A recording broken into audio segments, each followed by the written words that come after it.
हे महाराज श्री नमोस्तु नमोस्तु नमोस्तु। महाराज श्री हम शंका समाधान के सत्र को ऑनलाइन कुछ ऑनलाइन प्रश्नों से प्रारंभ करना चाह रहे हैं, दो चार ही।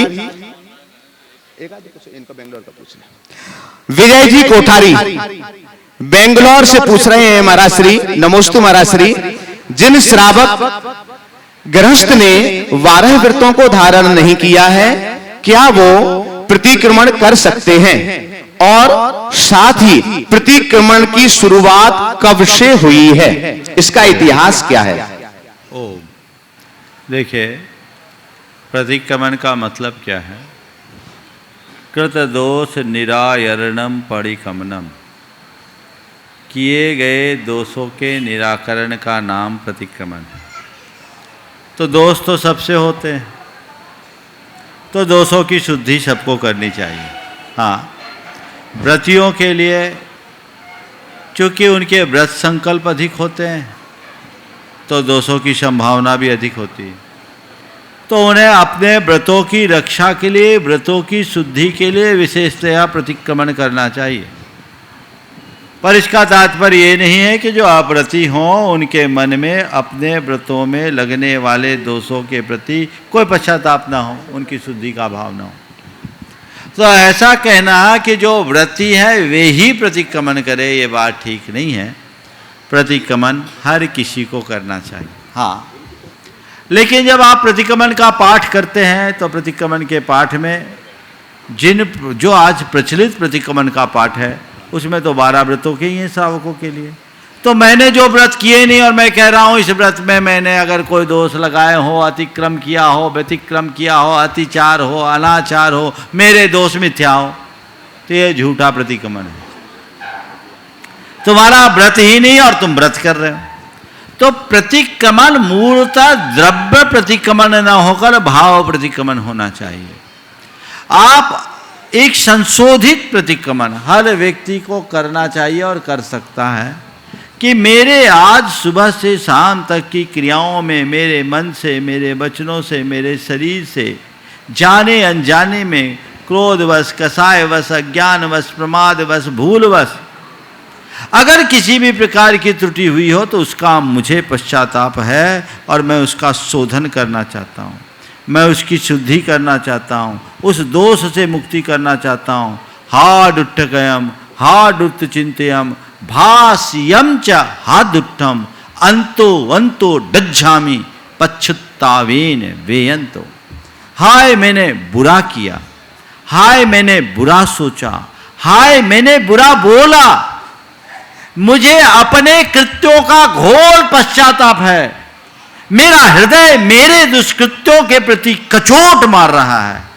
मैं अपने उन पापों की आलोचना करना चाहता हूँ, मैं अपने उन पापों की निंदा करता हूँ, उनकी पुनरावृत्ति न करने का संकल्प लेते हुए उनका परित्याग करता हूँ। ये भाव है प्रतिक्रमण। समझ गए? ऐसा प्रतिक्रमण हर कोई कर सकता है। इस वर्ष आप लोगों को जो प्रतिक्रमण कराया जाएगा बहुत अलग तरीके से तैयार किया गया है। रोज यहाँ ब्रह्मचारीगण आपको प्रतिक्रमण कराएंगे और वह प्रतिक्रमण एक भावना योग का ही एक रूप है। हर व्यक्ति को अपने अंदर प्रतिक्रमण का मतलब क्या है? बुहारी लगाना। क्या है मतलब? बुहारी लगाना। बुहारी कहाँ लगाई जाती है? जहाँ कचरा होता है।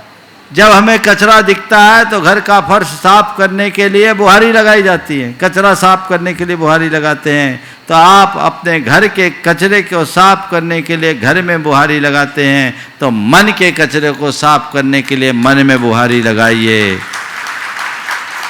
तो हर उस व्यक्ति को प्रतिक्रमण की जरूरत है जिसके मन में कचरा है। और मैं तो कहूँगा व्रती के मन में कम कचरा होता, अव्रती के मन में ज़्यादा। इसलिए अगर देखा जाए तो व्रती की तुलना में अव्रती को प्रतिक्रमण करना ज़्यादा जरूरी है ताकि वो अपनी गलतियों की पुनरावृत्ति से बचे। पर वो प्रतिक्रमण जो उसके लायक, द्रव्य प्रतिक्रमण नहीं, भाव प्रतिक्रमण होना चाहिए प्रतीति के साथ। तो वो आपके जीवन को बदलेगा। जहाँ तक सवाल है प्रतिक्रमण का, जब से जैन धर्म है तब से प्रतिक्रमण है। प्रतिक्रमण हमारा मूल व्रत है। मुनियों के 6 आवश्यकों में प्रतिक्रमण एक उनका मूल आवश्यक है। और हमारा जो वर्तमान में प्रचलित प्रतिक्रमण पाठ है वो कहते हैं गणधरकृत है, ऐसा कहा जाता है। तो ये चिरंतन काल से चला रहा है। प्रतिक्रमण हमारा मूल व्रत है, इसलिए प्रतिक्रमण को बहुत रुचि से करना चाहिए। चूंकि आज शंका समाधान के लिए नाम बहुत ज्यादा है, इसलिए ऑनलाइन प्रश्नों को हम यहाँ पर विराम दे रहे हैं। आज से पूरे शिविर पर्यंत ऑनलाइन नगण्य होंगे। चलिए ठीक। प्रथम प्रश्न के लिए हम आमंत्रित कर रहे हैं सुरेंद्र प्रीति जैन, गुवाहाटी, गुणायतन शिरोमणि संरक्षक। आगे तैयार रहेंगे अक्षय जैन, पिपरई। नमोस्तु गुरुवर, नमोस्तु। मेरे और मेरे पूरे परिवार की तरफ से नमोस्तु। गुरुवर, कुछ दिन पहले जो अष्टानिका पर्व के वक्त जो सिद्ध चक्र विधान हुआ था, उसमें पहली बार मैं 8 दिन के लिए आया था। और तब से जो 1 महीना बीता, यही सोचते हुए कि कब दशलक्षण जी आए और कब मैं आपके सानिध्य में शिविर में सम्मिलित हूँ। लेकिन तबीयत कुछ आगे पीछे होते होते कल जाके प्रोग्राम बना। तो आपका आशीर्वाद चाहिए कि इसी तरह से ये 10 दिन हमारे सानंद संपन्न हो आपके साथ। और प्रश्न जो है वो प्रीति करेगी। नमोस्तु नमोस्तु नमोस्तु गुरुवर। गुरुवर, कल से दशलक्षण धर्म शुरू होने वाले हैं, तो हमें विशेष रूप से 10 दिनों के लिए किन बातों का ध्यान रखना चाहिए? देखिए, बात बिल्कुल सही है। 10 लक्षण शुरू हो रहे हैं और हमें क्या करना चाहिए? एक ही बात करना चाहिए कि इस लक्षण में हमें अपने लक्षण सुधारने का प्रण लेना चाहिए। बस सार में हमें अपना लक्षण सुधारना है, अपने जीवन में बदलाव करना है। रहा सवाल इन 10 दिनों की प्रवृत्तियों का, तो 10 दिन बड़े नियमित होने चाहिए, संयमित होने चाहिए। आप अपने आप को संयम की कसौटी पर जितना कस सको कसने की कोशिश करना चाहिए। ये मन बना लीजिए कि 10 दिन हम पूरी तरह संयम से रहेंगे। सबसे पहला उत्तम प्रयास तो यह है कि इस 10 दिन लोग कम से कम 2 वक्त सामायिक करें। प्रातःकाल यहाँ प्रदर्शित होने वाला भावना योग, यहाँ कराया जाने वाला भावना योग भी आपकी सामायिक ही है।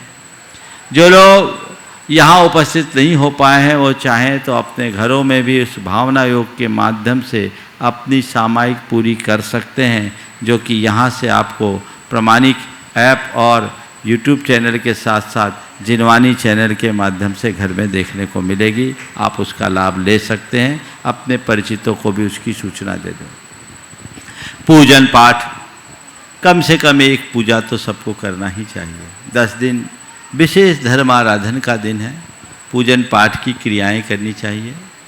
शाम के समय में भी प्रतिक्रमण और सामायिक करने का प्रयास करना चाहिए। प्रवचन सुनने का भरसक कोशिश करना चाहिए और बने तो तत्वार सूत्र का व्याख्यान जरूर सुनना चाहिए। कुल मिलाकर ये 10 दिन उपासना और आराधना के साथ बीतना चाहिए और अपने अंदर संयम का अभ्यास करना चाहिए। संयम में लोग एकासन करते हैं, उपवास करते हैं, व्रत नियम लेते हैं। ये हमारा संयम है, अच्छी चीज़ है। ये इंद्रिय संयम और प्राणी संयम का एक प्रतीक है।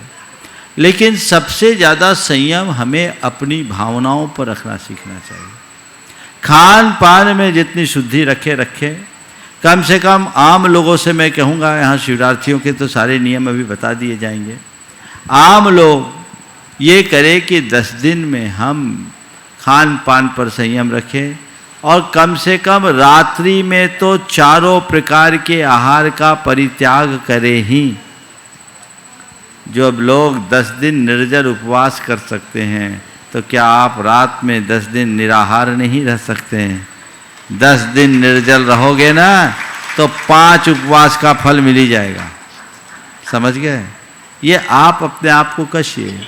जो बच्चे स्कूल में पढ़ते हैं और करते हैं, जिनकी दिनचर्या अलग है, उन बच्चों के लिए कहता हूँ कम से कम वे भी 10 दिन रात्रि के 4 प्रकार के आहार का त्याग करें और बाजार की वस्तु न खाएं, अशुद्ध वस्तु न खाएं, शुद्ध वस्तु खाएं और रोज नियम ले।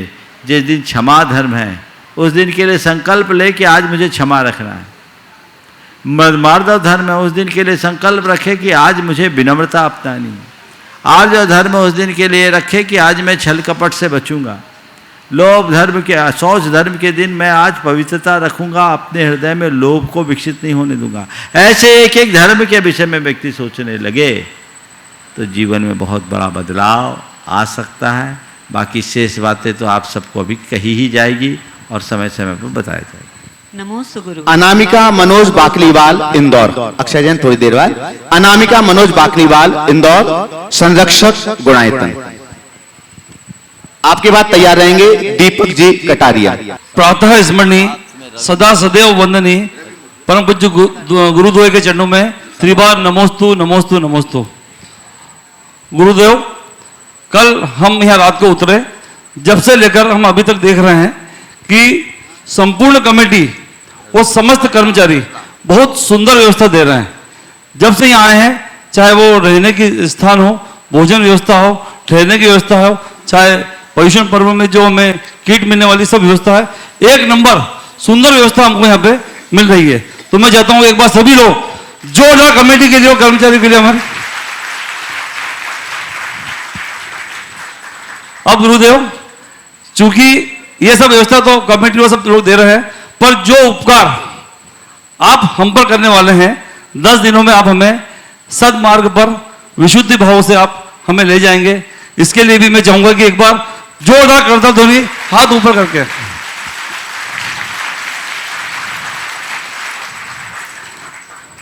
बस गुरुदेव, मेरा यही इतना सा निवेदन था। नमस्ते भैया, पहले ही दिन प्रशंसा कर दोगे तो कमेटी तो फूल जाएगी, है ना? बात बिल्कुल सही है। कमेटी आपकी ही है और आपकी कमेटी है।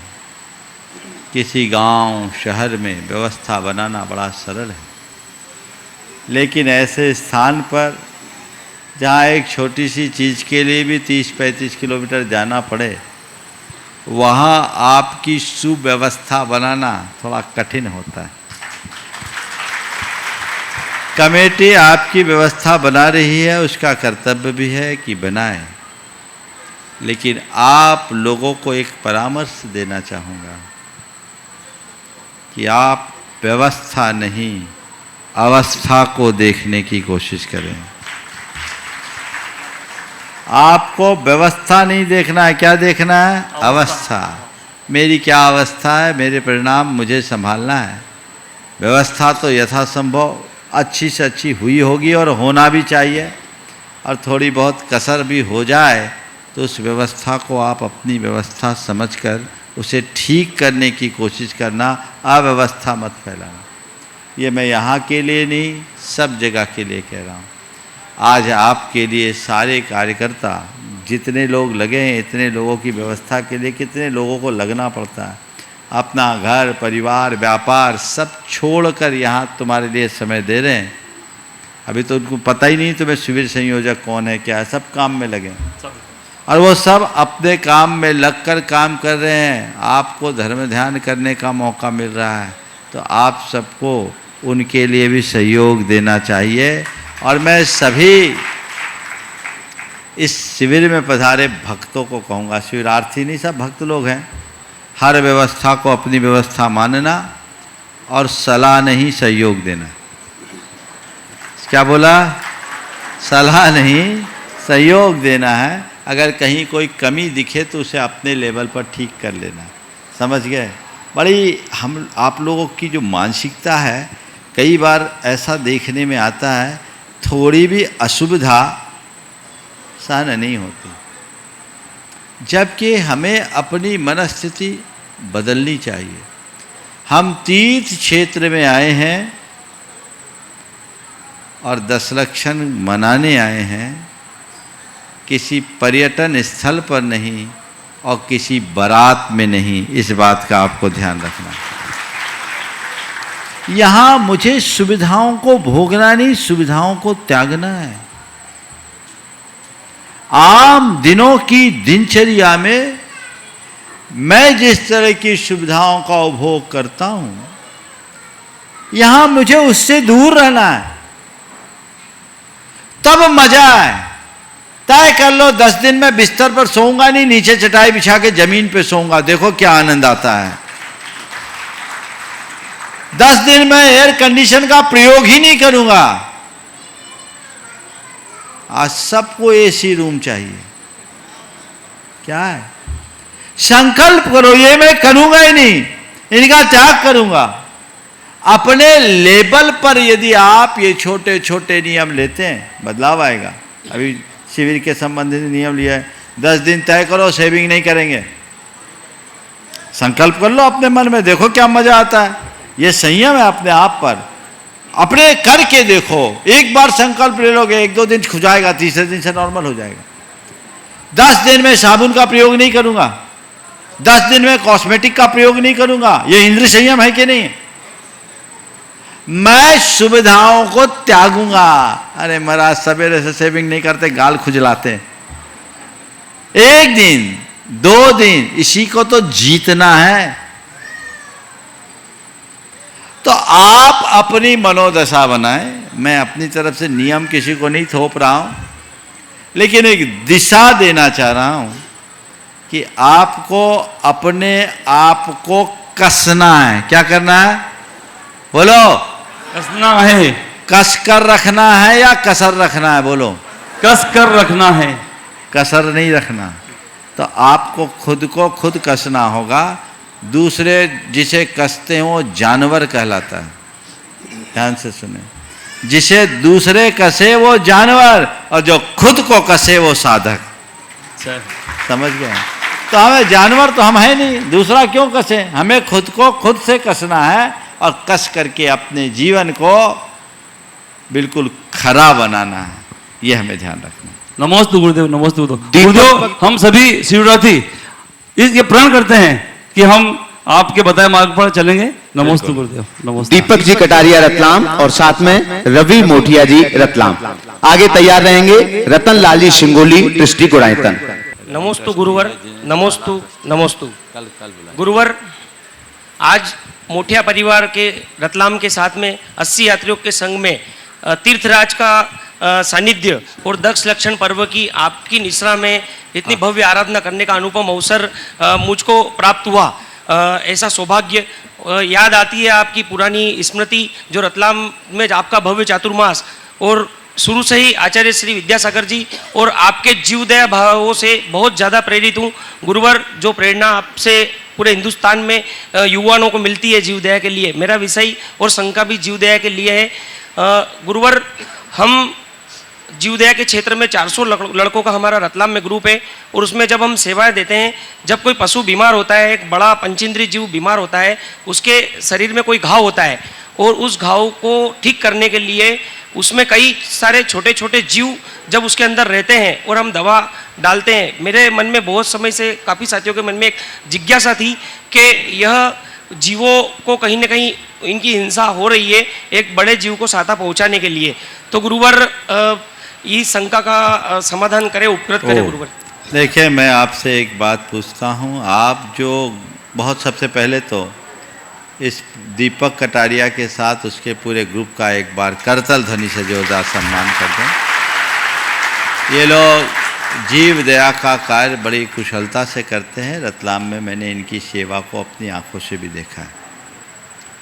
आपने जो सवाल किया है उस संदर्भ में मैं आपसे केवल इतना पूछूंगा कि आप जो गायों की सेवा करते हैं वो उन्हें बचाने के लिए करते हैं कि जीवों को मारने के लिए करते हैं? बचाने के लिए गुरुदेव। तो आपका काम बचाने का है या मारने का? भाव बचाने के, पर उसमें छोटे जीवों की जो पूछ रहा उत्तर बचाने का भाव। बचाने का काम पुण्य है या पाप? पुण्य ही है। तो आपको पुण्य लगेगा कि पाप? बात समझ में आई? हमारा उद्देश्य रक्षा का है, उसके प्राण बचाने का है। समझ गए? और वो प्राणी नहीं बचेगा तो उसके आश्रित प्राणी कहाँ रहेंगे? समझ गए? इसे दूसरे संदर्भ में लो। अगर कोई बीमार पड़ता है वो एंटीबायोटिक लेता है। ये एंटीबायोटिक का मतलब क्या है? आप लोग लेते हो ना? एंटीबायोटिक का रोल क्या है? शरीर में कोई जीव बैक्टीरिया वगैरह से उनका उनका नाश ही होना इसमें खत्म होंगे तो पर ही वो आप उनको नाश करने के लिए करते हैं कि अपने आप को स्वस्थ करने स्वस्थ के लिए? करने के लिए। हमेशा एक बात ध्यान रखने की बात है, जैन धर्म में क्रिया से महत्वपूर्ण उसके साथ जुड़ी हुई भावना है। आप क्या कर रहे हैं, गौण है, किस भाव से कर रहे हैं, प्रमुख है। समझ गए? तो आपके भाव अगर अच्छे हैं तो आपको कुछ सोचने की जरूरत नहीं है। हालांकि इसमें भी विवेक का इस्तेमाल होना चाहिए।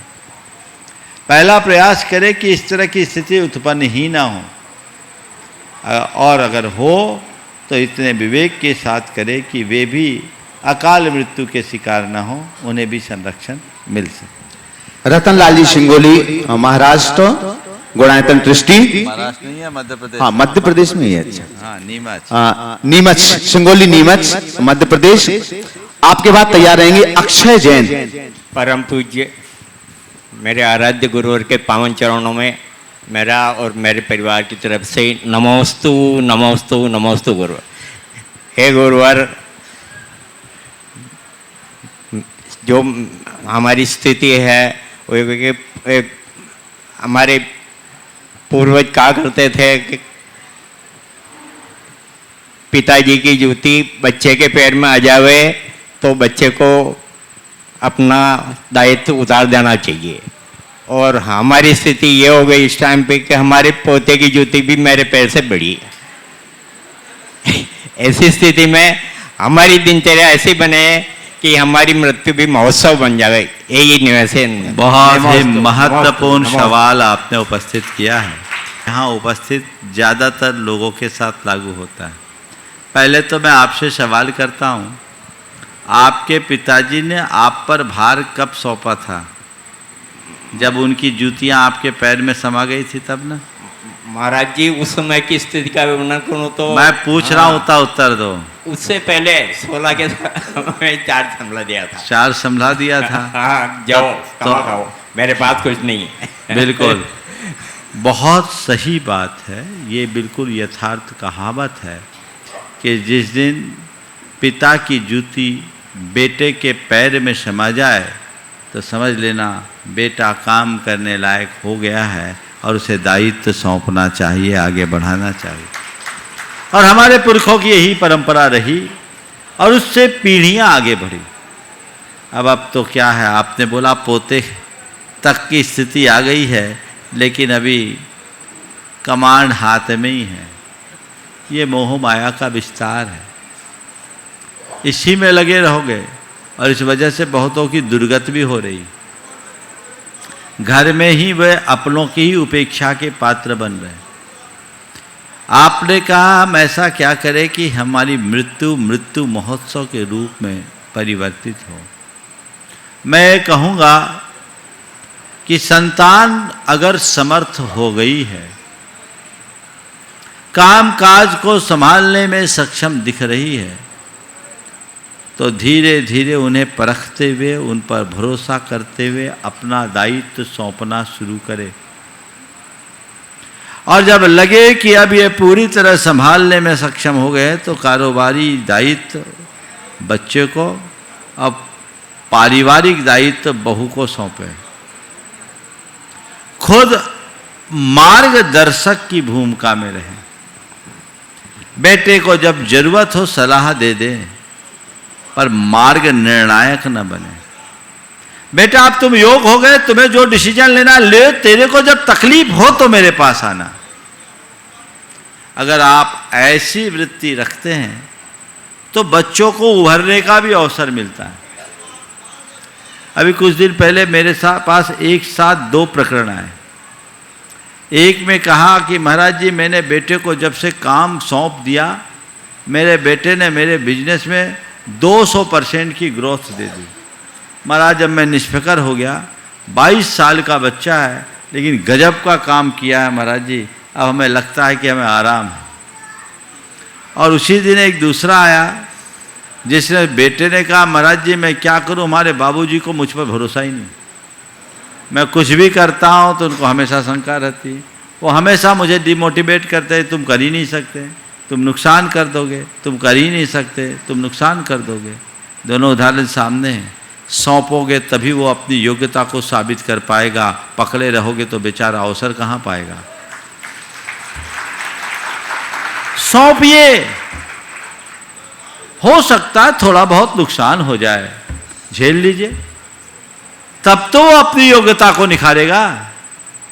दायित्व सौंपना, हाँ, लेकिन ये युग खराब है। दायित्व सौंपना पर पूरा स्वत्व मत सौंपना।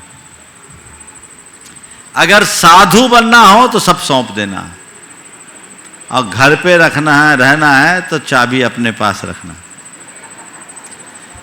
बच्चों के आगे कभी हाथ पसारना पड़े ऐसा जीवन मत जीना।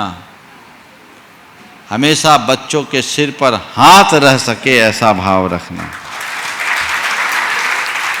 बेटा मुझे तुमसे कुछ नहीं चाहिए, तुम कमाओ, खाओ, खिलो, खेलो। तुम्हें जब हमारी जरूरत हो तो मुझे याद करना, लेकिन हमें तुमसे कुछ नहीं चाहिए। नहीं तो विजय पथ सिंघानिया का उदाहरण सबके सामने है। ऐसा मत करना, बड़ा आर्त ध्यान हो जाएगा। जब तक घर में हो तो गृहस्थ की शोभा माया से है और साधु की शोभा काया से है। बिना माया के कुछ नहीं होगा, इसलिए अपने पास वो रखो। साधु बन जाओ तो फिर कोई ज़रूरत नहीं, तो उतना अपने पास रख लेना जिससे तुम्हारा अपना जीवन सुचारू धर्म ध्यान के साथ चल सके।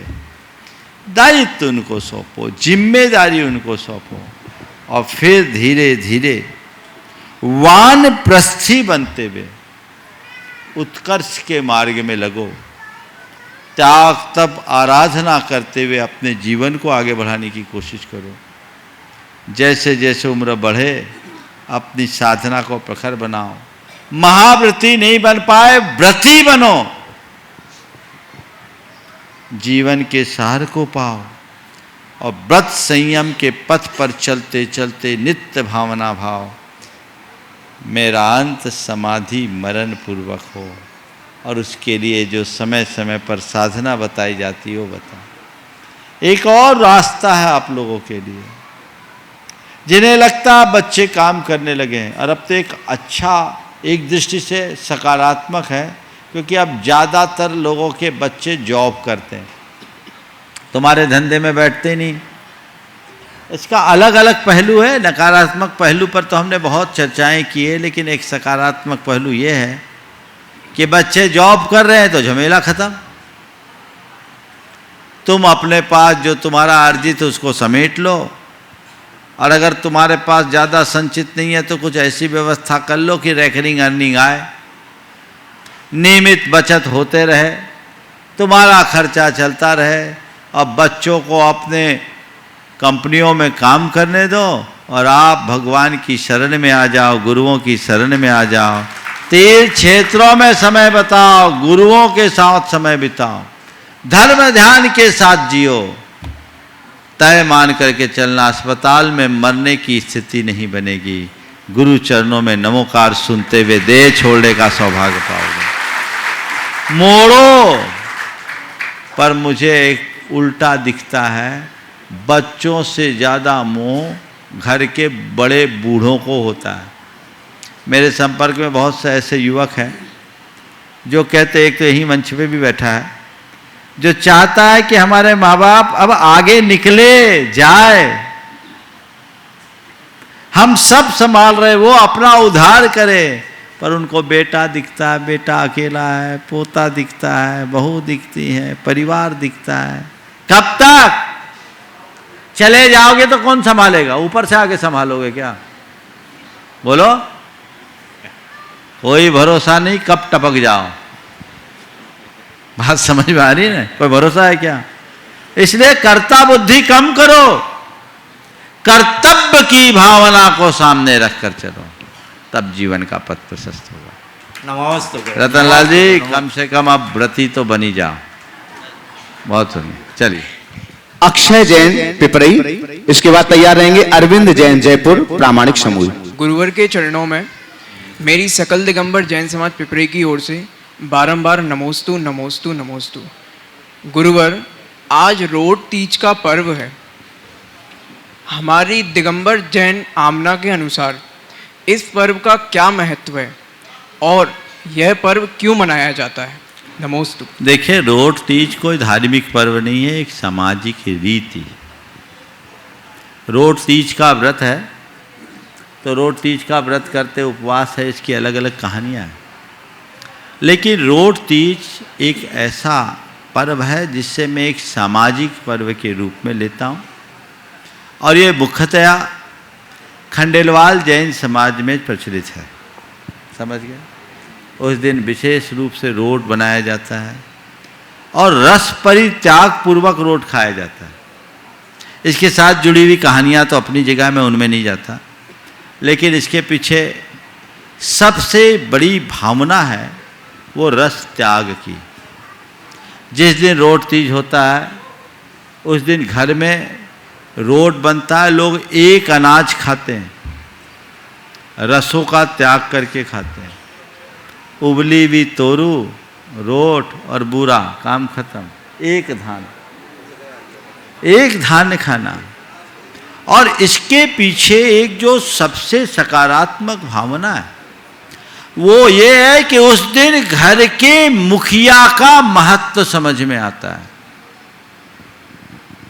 रोट तीज के दिन ऐसी परंपरा रही है कि जो रोट होगा वो घर की मुख्य कुटुंबनी जो है मालकिन वो बनाएगी, और अलग अलग लोगों के नाम की रोट अलग अलग बनती, और बड़ी प्रक्रिया के साथ उस व्यक्ति को एक पीढ़े पर बिठाया जाता, उसको तिलक किया जाता, चांदी के सिक्के से रोट तोड़ा जाता।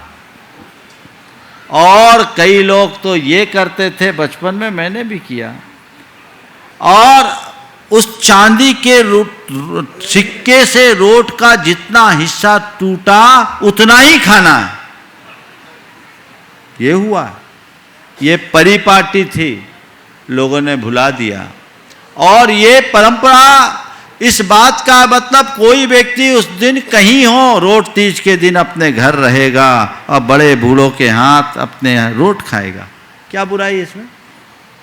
इसे त्योहार मत मानो, इसे एक सामाजिक परंपरा है। भोजन करना है, कुछ भी करना है, रोट खाना कोई धर्म नहीं है, लेकिन ये हमारी सामाजिक चेतना का संवाहक है। अब आज क्या परिपाटी मुझे नहीं मालूम, लेकिन आज भी मेरे ख्याल से जिस दिन रोट तीज है बड़ों को याद तो करते होंगे लोग, करते कि नहीं करते हैं? ये अब चांदी का सिक्का ही नहीं है लोगों के पास तो क्या करें? वो व्यवस्था ऐसी थी। तो ये मुख्य रूप से खंडेलवाल जैन समाज में प्रचलित है, और पूरे गांव को लोग खिलाते हैं, बड़ा उत्सव जैसा हो जाता है। तो अपने धार्मिक सामाजिक क्रियाओं में होते हैं, वो होता है। इसे धार्मिक दृष्टि से देखना ठीक नहीं है, ये सामाजिक रीति है, उसको उसी तरीके से देखें जैसे बुंदेलखंड में एक सामाजिक पर्व है कजलिया, भुजलिया क्या बोलते हैं? हाँ, कजलिया भुजलिया दोनों बोलते हैं। वो रक्षाबंधन के बाद होता है, और रक्षाबंधन के बाद जिस व्यक्ति के घर उस वर्ष किसी प्रकार की गमी हुई हो, वो लोग, समाज के लोग, रिश्ते दातेदार जाते हैं, उनके घर बैठने जाते हैं, उनके शोक संताप को दूर करते हैं कि अब आप सामान्य जीवन जिएं, और कई जगह उनके कान में वो जवारे लगाते हैं। आजकल कुछ लोगों ने बंद कर दिया। तो ये एक प्रतीक था, ये धार्मिक नहीं है, ये कोई धर्म नहीं है, हमारी सामाजिक रीति है। रीतियों, रिवाजों और परंपराओं में ही मूल्य पलते हैं। जो लोग इन सब चीज़ों को नहीं समझते वो इसका उपहास करते हैं, इनका मजाक उड़ाते हैं। नहीं, कुरीतियों का अंत होना चाहिए और रीतियों की रक्षा।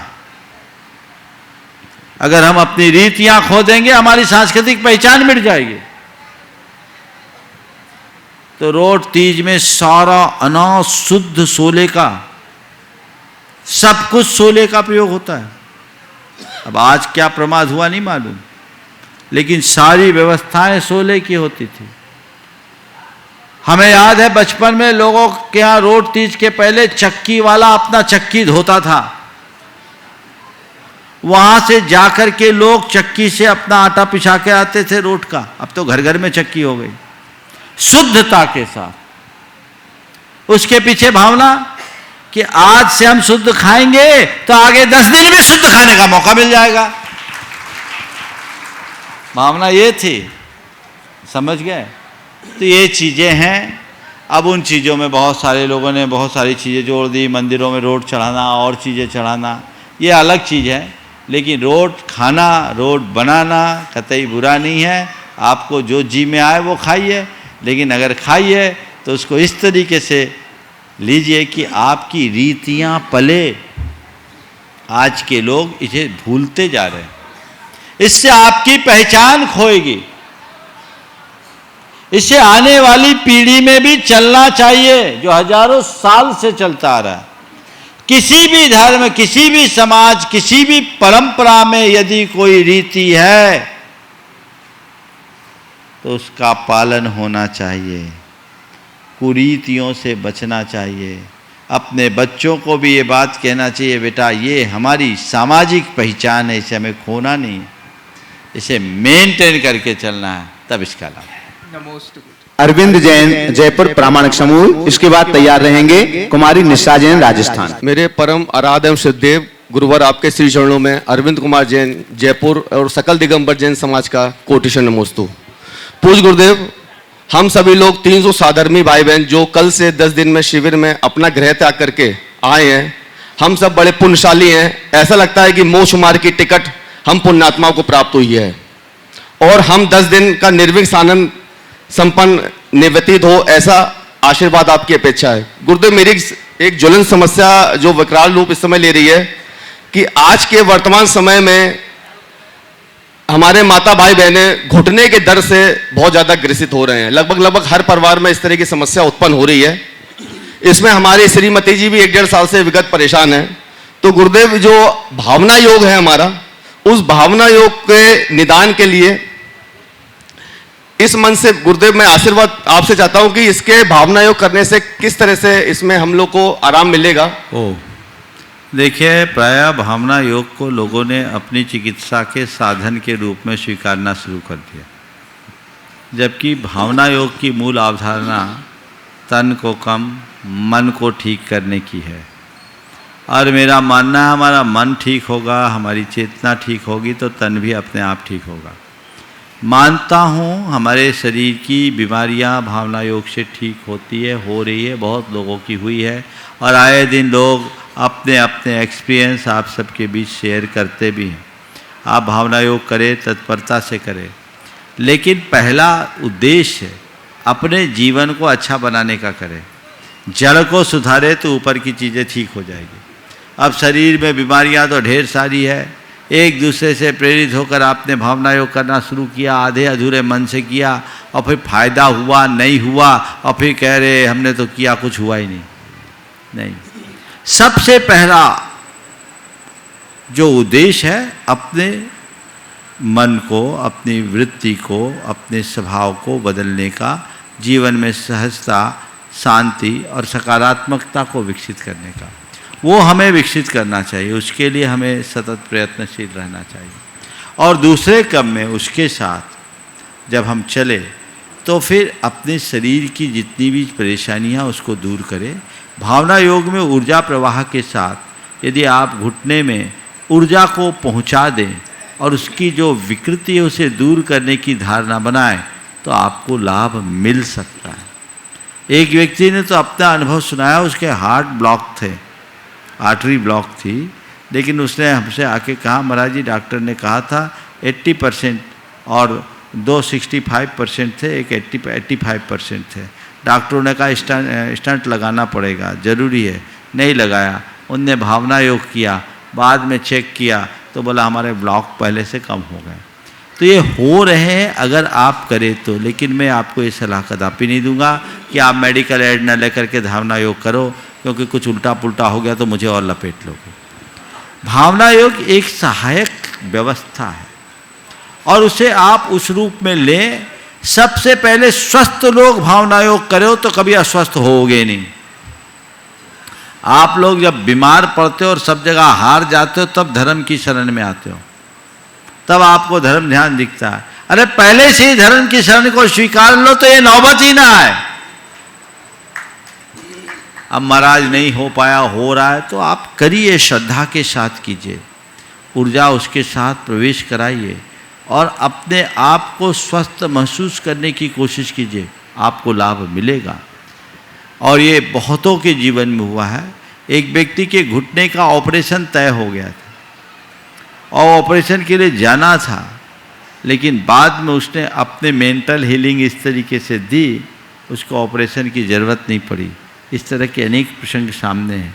तो अपने आप को उसके लिए तैयार कीजिए, जो उसकी विधि और व्यवस्था है उस व्यवस्था के अनुरूप काम कीजिए, तन्मयता के साथ कीजिए, परिणाम अच्छे आएंगे। कुमारी निशा जैन राजस्थान, सौरभ जैन सागर। नमोस्तु नमोस्तु नमोस्तु महर्षि। महर्षि, मेरा प्रश्न है, आज के समय में एक युवा धर्म करना चाहता है, जैन धर्म के सिर्फ बेसिक्स को फॉलो करना चाहता है, जैसे रात्रि भोजन त्याग, अनियन गार्लिक नहीं खाना, तो उसको बहुत ज़्यादा क्रिटिसिज्म झेलना पड़ता है। दूसरे लोग, जैन लोग ही बहुत ज़्यादा क्रिटिसाइज़ करते हैं और सबसे ज़्यादा तो घर वाले, फैमिली और रिलेटिव्स बोलते हैं और सीधे बोला जाता है कि आप घर छोड़ दो, माता जी बनो, ये करो वो करो।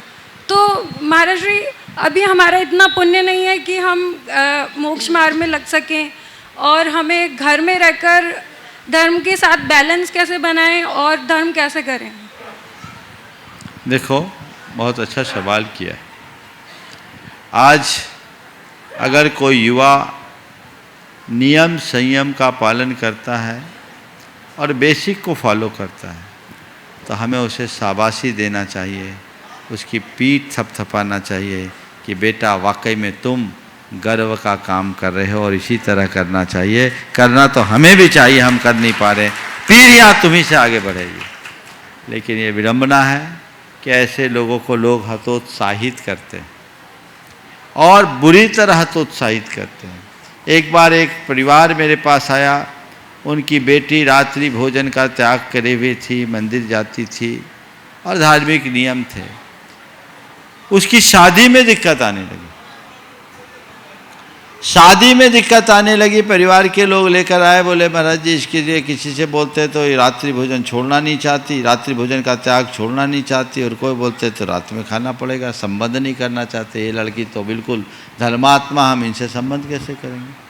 अरे धर्मात्मा से संबंध करने को तैयार नहीं और व्यभिचारी से संबंध करने को तैयार हो, जो शराब पीने वाला उससे संबंध करने के लिए तैयार हो, जो खुल्लम खुल्ला अनाचार करने वाला उससे संबंध करने के लिए तैयार हो, और जो कुलाचार का पालन कर रहा उसके संबंध में संकोच, इससे बड़ी नादानी और क्या होगी।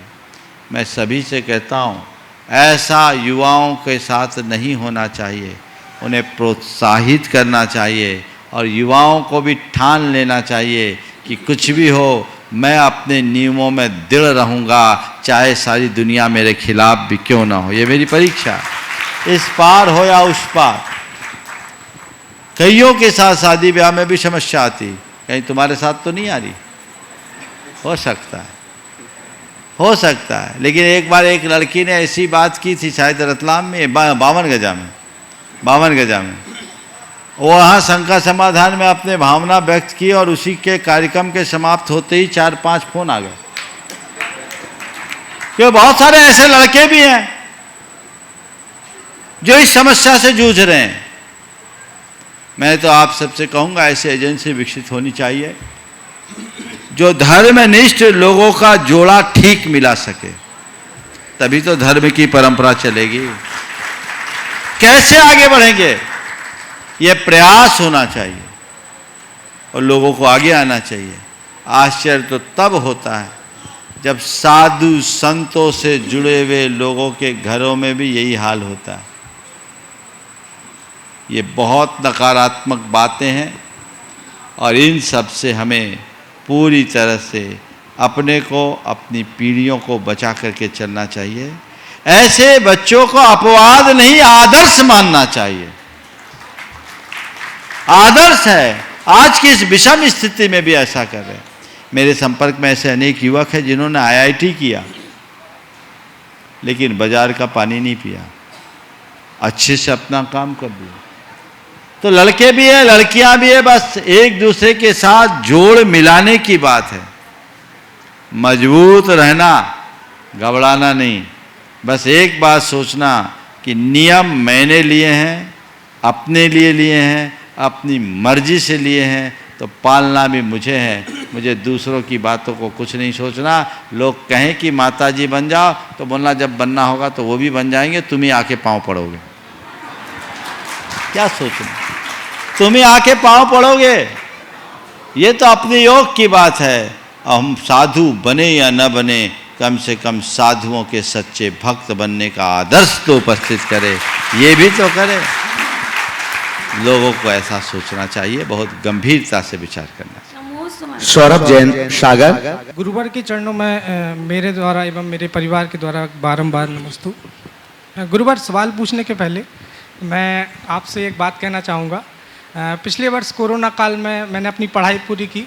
उसके पश्चात करीब 6 महीने 8 महीने का इंतज़ार करने के बाद मुझे नौकरी मिली घर बैठे, और अभी मैं वर्क फ्रॉम होम जॉब कर रहा हूँ। मेरी पहली सैलरी आई तो मुझे ऐसे भाव बने कि मुझे अपने परिवार के साथ तीर्थ स्थल पर आना चाहिए, और मैं शिखर जी आ पाया। इसके लिए बहुत बहुत शुक्रिया कहना चाहूँगा मैं भगवान का। मैं शंका मेरी ये है गुरुवर कि जब हमारे कोई भी भाव बनते हैं किसी धार्मिक कार्यक्रम में, कि कभी कोई हम बोली लेते हैं, लेकिन किसी कारणवश कोई अगला धर्म प्रेमी बंधु उस बोली को आगे बढ़ा देता है, लेकिन हमारी उतनी गुंजाइश नहीं हो पाती कि अब हम उस आगे वाली जो भी राशि उसको उसके मुताबिक हम बोली को आगे बढ़ा पाएँ। तो उस समय हमें जितनी हमने बोली लगाई थी उसका धर्म लाभ मिलता होगा, पुण्य मिलता होगा, या उस पुण्य को पाने के लिए जो हमने वहाँ पर राशि बोली थी उसको दान करना चाहिए? बहुत अच्छा सवाल है। आपने बोली ली और किसी ने आगे बढ़ा दिया तो सबसे पहले तो कई लोगों के मन में मायूसी छा जाती है, अरे इसने गलत ले लिया। वैसा नहीं होना चाहिए। मन में हर्ष होना चाहिए कि चलो हमने वो लिया, अच्छा है। तुम्हारे उत्तर के क्रम में मैं एक प्रसंग सुनाता हूँ। इसी सम्मेद शिखर जी में तेरापंथी कोठी के नंदीश्वर जिनालय का कलशारोहण था। 1968-69 के आसपास की बात। उस कलशारोहण की बोली साहू शांति प्रसाद जी की तरफ से 51,000 की लगाई गई। पर तभी कोलकाता के एक सज्जन थे, समर्थ थे पर साधारण थे, नाम चिन्ह नहीं। उनने अपनी ओर से बोली 61,000 कर दी। शायद सुगन चंद जी पांड्या नाम था उनका। फिर क्या था, होड़ लग गई और अंततः बोली 1,11,000 में साहू शांति प्रसाद जी के नाम टूटी। उस जमाने में 1,11,000। जैसे ही साहू शांति प्रसाद जी की नाम की से बोली टूटी, पांड्या जी मंच पर गए और 1,00,000 रुपया का चेक आयोजकों को दे दिए। उन्होंने कहा कि आज मैं घर से ये सोच कर आया था कि आज 1,00,000 रुपये तक का मुझे अवसर मिलेगा तो मैं कलश चढ़ाऊंगा, पर ये अवसर मुझे नहीं मिला, साहू जी को मिला तो साहू जी ये करेंगे, पर मैं 1,00,000 बोल चुका, ये मेरे लिए निर्माल हो गया, मैं इसे दान कर रहा हूँ। साहू जी आगे आए, सब लोग उनका सम्मान करना चाहे, उनने कहा नहीं, मुझे सम्मान नहीं कराना, मैं निर्माल्य के मूल्य पर अपना सम्मान नहीं कराना चाहता, मुझे जो दान देना था वो दे दिया। साहू जी ने कहा कि आप कलश चढ़ाइए।